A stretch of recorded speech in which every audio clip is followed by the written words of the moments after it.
Bonjour, je m'appelle Whipple Darrow, je suis le CTO de ProcessOut. Chez ProcessOut, on aide les marchands en ligne à optimiser leurs frais de paiement et à augmenter le taux de transactions qui sont acceptés par les banques émettrices. On a 50% du top 10 des e-commerçants français qui utilisent notre monitoring de paiement.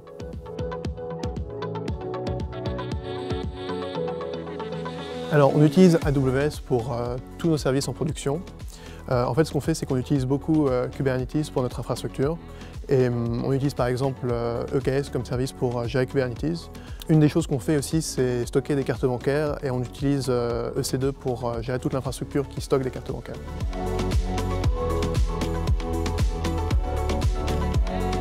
Alors, jusqu'à l'année dernière, on utilisait Kubernetes, on avait 2 clusters en mode actif-actif. On en avait un qu'on avait créé nous-mêmes sur EC2 avec Terraform et un autre qui était une distribution de Kubernetes tierce.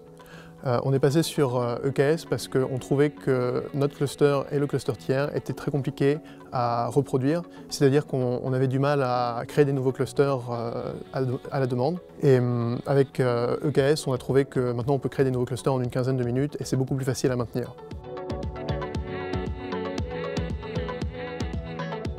Aujourd'hui, on utilise beaucoup de services sur AWS, notamment donc, EKS et EC2. En plus de ça, on a pas mal de services managés, par exemple Elasticsearch Service ou RDS. Donc, on utilise pas mal de services pour manager le cloud. Donc, par exemple, IAM pour l'authentification et assigner des rôles, et CloudTrail pour gérer les logs et l'activité sur ce qui se passe dans notre compte.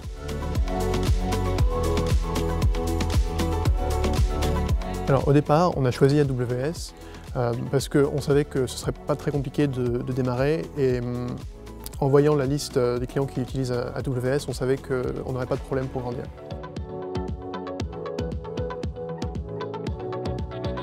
En s'appuyant sur AWS, ProcessOut peut délivrer un service fiable en se basant sur une plateforme dans laquelle on a confiance.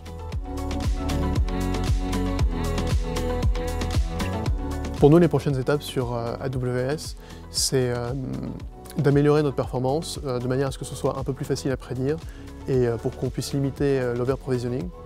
Et avec ça, diminuer nos coûts, notamment en regardant tout ce qui est instance réservée. Une autre chose qu'on voudrait faire, c'est améliorer les cycles de développement, principalement en travaillant sur le déploiement continu.